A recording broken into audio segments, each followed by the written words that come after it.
বন্ধুরা, প্রিয়াস কিচেনে আপনাদের সবাইকে স্বাগত জানিয়ে শুরু করছি আমার আজকের রেসিপি চানা পনির।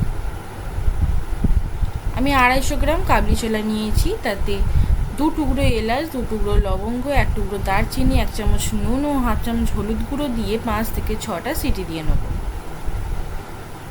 একটা মিহি পেস্ট বানিয়ে নেবো। তার জন্য একটা মিক্সিং জারে একটা টমেটো, 6 থেকে 7 টুকরো আদা, 1.5 চামচ জিরে দিয়ে একটা মিহি পেস্ট বানিয়ে নেব।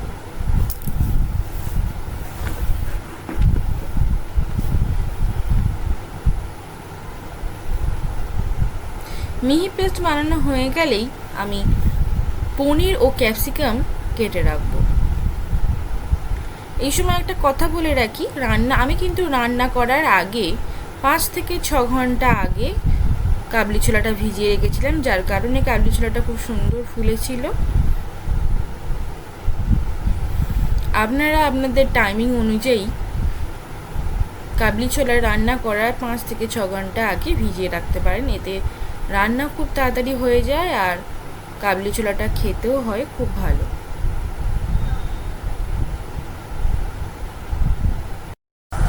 পাঁচটা সিটি দেওয়ার পরেই আমি কাবলি ছোলাটা নামিয়ে রেখেছি। কাবলি ছোলাটা দেখুন খুব সুন্দর সিদ্ধ হয়ে গেছে।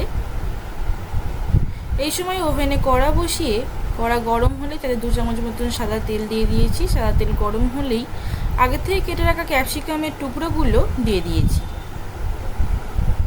ক্যাপসিকামটা দিয়ে হালকা নেড়ে চেড়েই একটু ভেজেই আমি ক্যাপসিকামগুলো একটা বাটিতে তুলে রেখে দেবো। আমি এখানে ক্যাপসিকাম ব্যবহার করেছি, আপনারা চাইলে নাও ব্যবহার করতে পারেন। এবার আগে থেকে কেটে রাখা পনিরের টুকরোগুলো ওই কড়ার তেলেই দিয়ে দিয়েছি। আবারও একটু ভালো করে নেড়ে চেড়ে হাফ চামচ পরিমাণে নুন ও হাফ চামচ পরিমাণে হলুদ গুঁড়ো দিয়ে একটুখানি ভেজে তুলে রেখে দেবো। পনির বেশি ভাজলে খেতে একদম ভালো লাগে না, খুব হার্ড হয়ে যায়। পনিরগুলো হালকা ভেজেই আমি তুলে রেখে দেবো একটা বাটিতে। ওই কড়াতেই আরও 2 চামচ পরিমাণে সাদা তেল দিয়ে দিয়েছি। ফোড়নের জন্য দিচ্ছি একটা শুকনো লঙ্কা, একটা তেজপাতা ও হাফ চামচ জিরে দিয়ে একটু নেড়ে চেড়ে আগে থেকে আদা, কাঁচা লঙ্কা, টমেটো, জিরের যে পেস্টটা বানিয়ে রেখেছিলাম সেই পেস্টটা দিয়ে দেবো। পেস্টটা দিয়ে ভালো করে নেড়ে চেড়েই মশলা থেকে যখন তেল ছাড়তে শুরু করবে তখনই হাফ চামচ হলুদ গুঁড়ো, হাফ চামচ নুন ও হাফ চামচ লাল লঙ্কার গুঁড়ো দিয়ে ভালো করে মশলাটা কষিয়ে নেব। মশলাটা যখন একদম ভালো করে কষানো হয়ে যাবে তখনই আগে থেকে ভেজে রাখা ক্যাপসিকামগুলো দিয়ে দেব।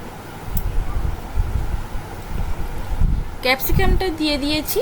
এই সময় যাতে মশলাটা পুড়ে না যায় তার জন্য সামান্য পরিমাণে জল দিয়ে আবারও ভালো করে মশলাটা কষিয়ে নেব। দেখুন খুব সুন্দর মশলাটা কষানো হয়ে গেছে। এই সময় আগে থেকে সেদ্ধ করে রাখা ছোলাটা দিয়ে আমি কড়ার মধ্যে দিয়ে দেবো।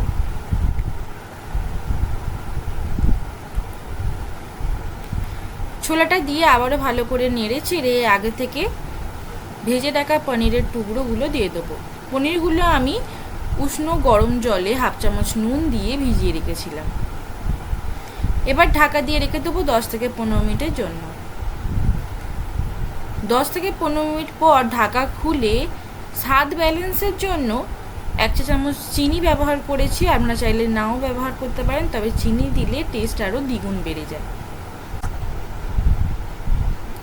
এই সময় একটা হাতা দিয়ে আমি ছোলাগুলো একটু গেলে দিচ্ছিলাম যাতে টেস্টটা আরও ভালো আসে।